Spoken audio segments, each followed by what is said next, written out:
राधा स्वामी। सब सत्संगी भाई बहनों को, दूसरे भी सभी जो अब इस टाइम पे देख रहे हैं उन सबको बहुत बहुत राधा स्वामी। बहुत खुशी की बात है, इतना टाइम हमने बड़ा शांतिपूर्वक ढंग से निकाला है नियमों का पालन करते हुए। परंतु ये मत सोचना कि अभी इसका अंत हो गया है, या हम ये महसूस करें कि अब कोई ख़तरा नहीं है, या किसी भी तरह से किसी लापरवाही का शिकार ना हो जाएं। इसके लिए सावधानी बरतनी पड़ेगी, धैर्य रखना पड़ेगा, नियमों का पालन अभी बहुत करना है।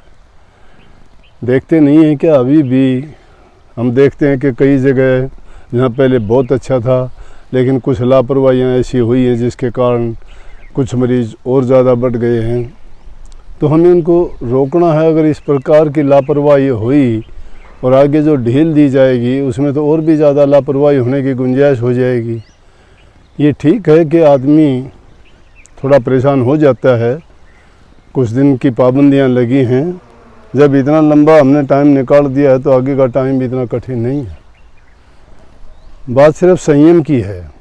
जब इतना संयम हमने किया है तो ये भी पता लग गया कि हम अब आराम से इसको भी पार कर सकते हैं, हम उसको निभा सकते हैं। किसी भी प्रकार से कोई लापरवाही ऐसा ना हो कि हमें बड़ा नुकसान दे जाए, या ऐसे हालात ना हो जाएं कि जो काबू ना हो सके। और जीत उसी की मानी जाती है जो अंत में जीतता है। बीच में ऐसे अवसर आते हैं, कभी कोई आगे होता है, कभी उसका प्रतिद्वंदी आगे निकल जाता है, लेकिन अंत में जो विजय प्राप्त करता है, विजय उसी की मानी जाती है। अंत तक इसको निभाना है। जब तक इसको जड़ा मूल से इसका विनाश नहीं हो जाता तब तक ये ना मानो कि हम सुरक्षित हैं। बहुत अच्छी बात है।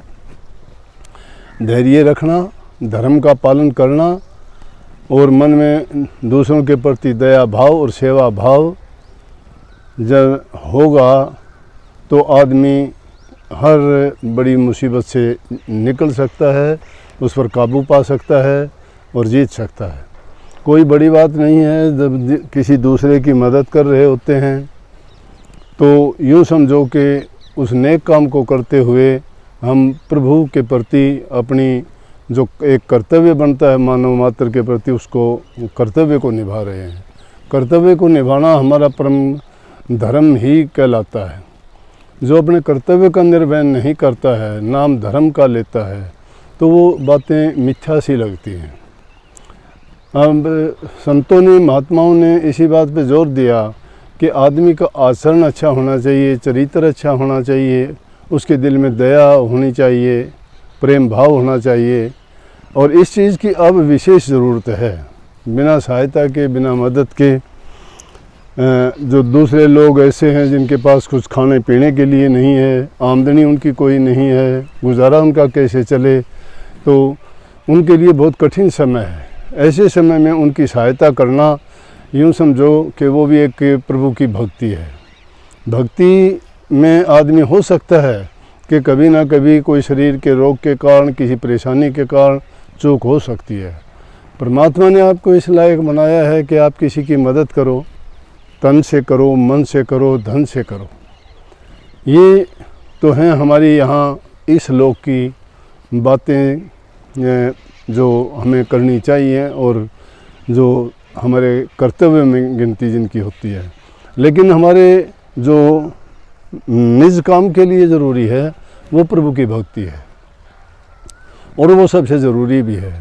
जो प्रभु की भक्ति करते हैं, जो उन मालिक को हमेशा अपने दिलो दिमाग में, ख्याल में, विचार में याद रखते हैं, भक्ति के मार्ग पर चलने वाले, वही लोग परोपकार भी करते हैं, उनके दिलों में दया भी होती है, और वो सहनशील, धैर्यवान और शांति वाले और संतोषी भी होते हैं।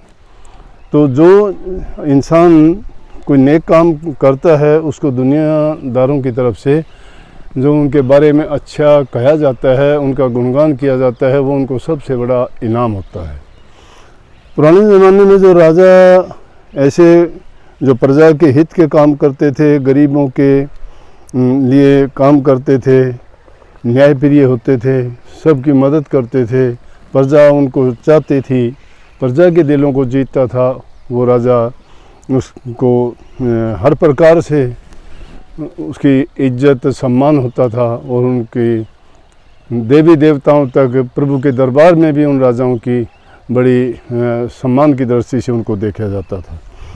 जिनमें से अगर देखा जाए तो जिस तरह से धर्म का पालन या दिल में दया और न्यायप्रिय होने का एक उदाहरण हम राजा शिवी से ले सकते हैं कि उनकी कितनी दया थी राजा शिवी की। कहते हैं कि एक बार अग्नि देवता और इंद्र को ये हुई कि जब राजा शिवी की इतनी प्रसिद्धि देखी कि वो इतना न्यायप्रिय है, बड़ा दयावान है, प्रजा का पालक है, बहुत अच्छा राजा है, तो इंद्र ने उसकी परीक्षा लेने के लिए अग्नि देवता को अपने साथ लिया और क्या किया कि अग्नि को तो एक कबूतर का पक्षी के रूप में बनाया और खुद बाज के रूप में बन के चला गया।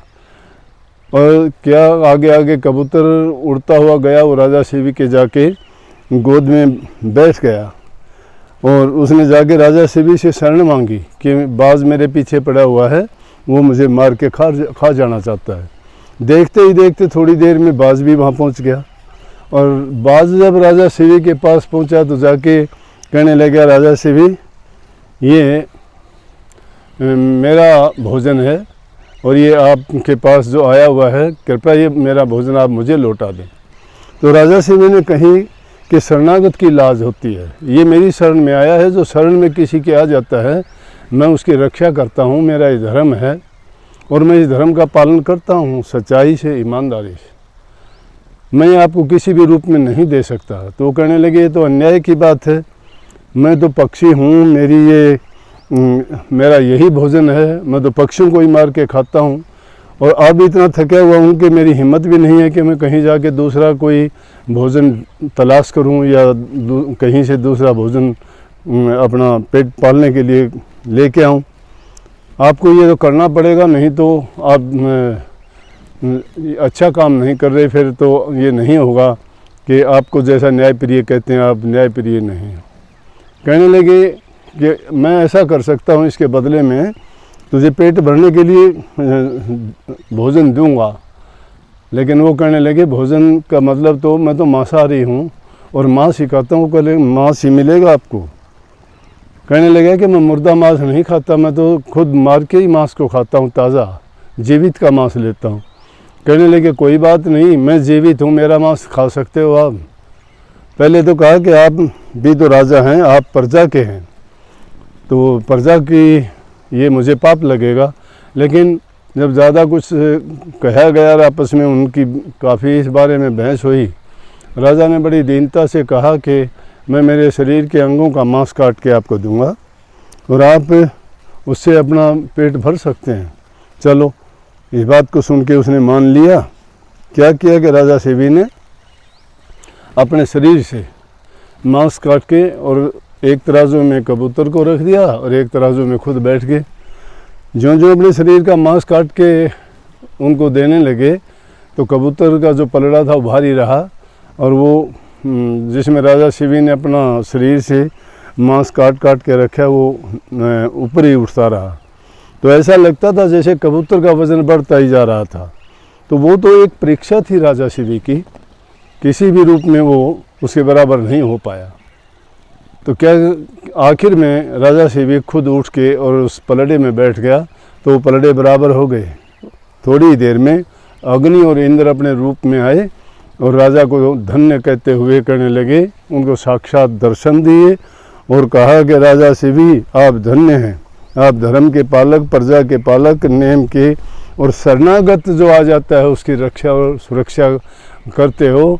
आपका कीर्ति सारे संसार में फैलेगी, आपके नाम की प्रसिद्धि हमेशा हमेशा के लिए लोगों की ज़बान पे आएगी कि जब भी कहीं ये बात चलेगी शरणागत की, दयावान की, परोपकारी की, दूसरे के हित के बारे में, तो आपका नाम सबसे ऊपर होगा। इसीलिए जो इंसान नेक काम करता है उसका नाम सदा के लिए अमर हो जाता। देह चली जाती है लेकिन उनके किए हुए शुभ कर्म हमेशा जिंदा रहते हैं। लेकिन वो शुभ कर्म करता कौन है?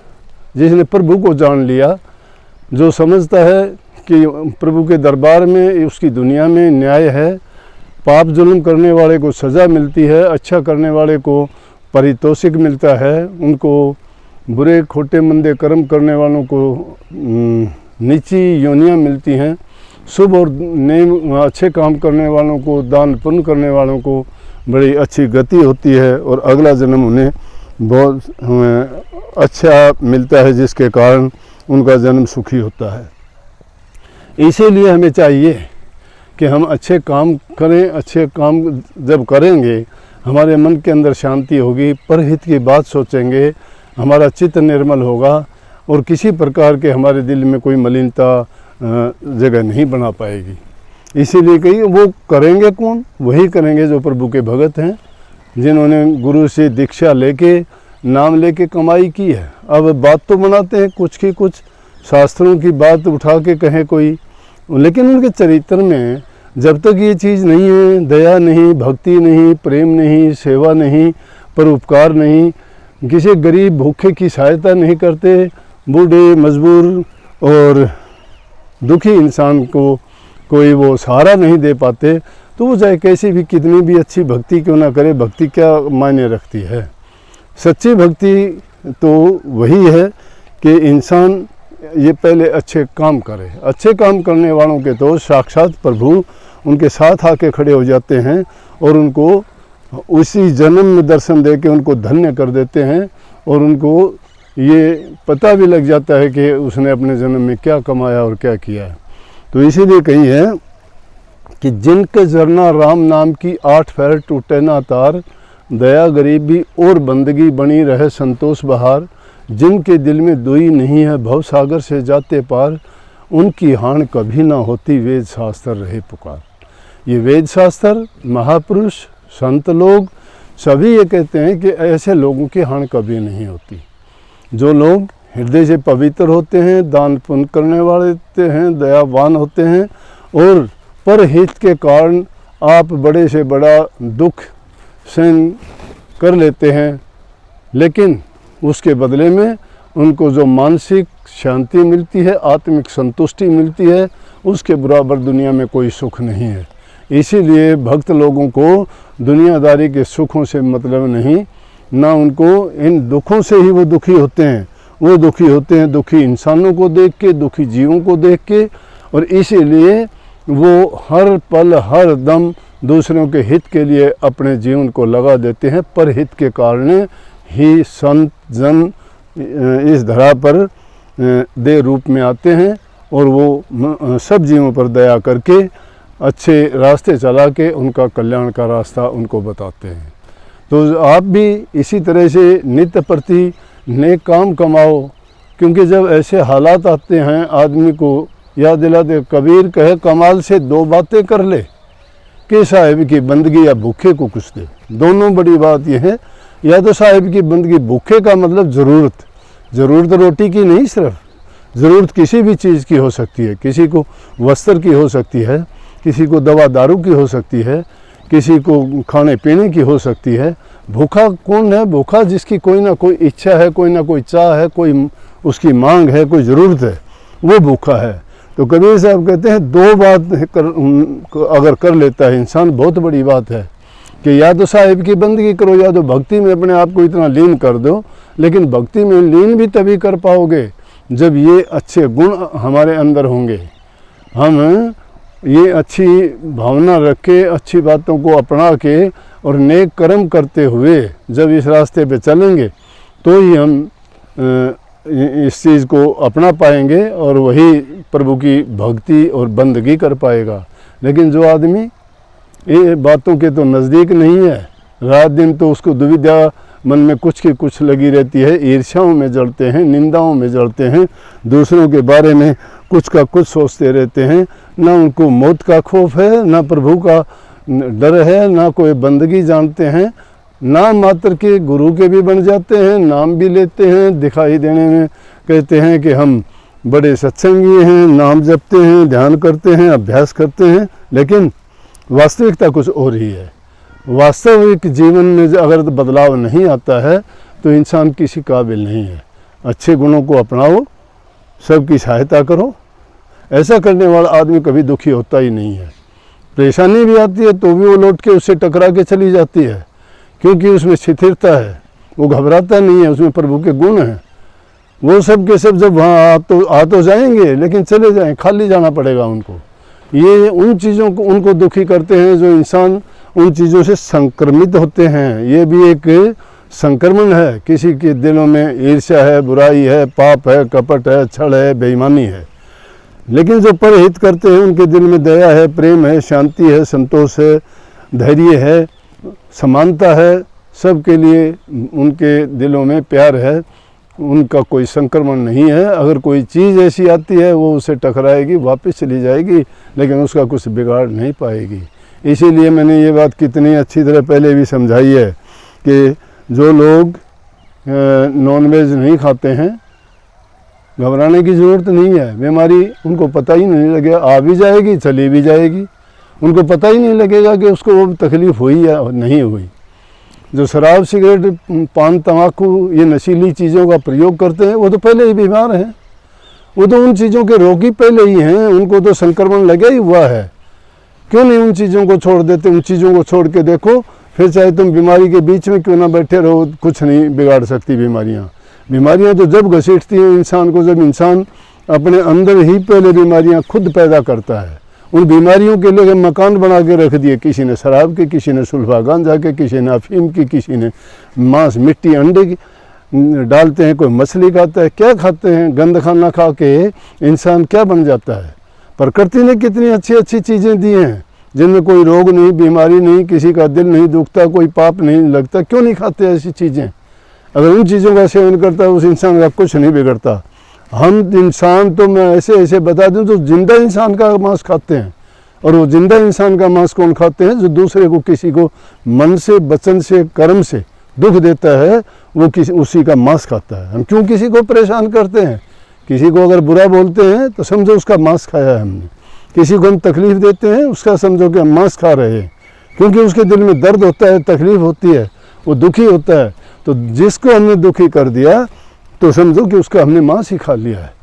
इसलिए जिंदा मांस इंसान का भी खाते हैं लोग। तो जो संतों की बात को मानता है, उनके उपदेश पे चलता है, वो इन चीज़ों से घबराता नहीं है, और उसके दिल में कभी भी किसी प्रकार की ऐसी हीन भावनाएं नहीं आती। तो फिर उसको डरने की ज़रूरत क्या है? इसीलिए संतों ने कहा सच्चे बन के रहो। दुनियादारी की, चतुराई की बात, छल कपट की, बेईमानियाँ, इधर उधर की, हार जीत की, तर्क वितर्क की कोई भी कर देगा। चार बात सीख के कोई भी कुछ का कुछ बोल देगा। करनी करना, जीवन को ऊंचा उठाना, चरित्रवान बनना एक बहुत बड़ी बात है। देखा देखी लोग कुछ का कुछ करना शुरू कर देते हैं, लेकिन असली चीज़ तो असलियत होती है, नकली चीज़ नकली ही रहेगी। इसलिए करना शुरू करो, अच्छा किया करो। अच्छा करोगे, धीरे धीरे करके आदत पक जाएगी, वही आपकी प्रकृति बन जाएगी। और जो अच्छा करना सीख जाता है वो समझो उसने जीत लिया, सब कुछ जीत लिया।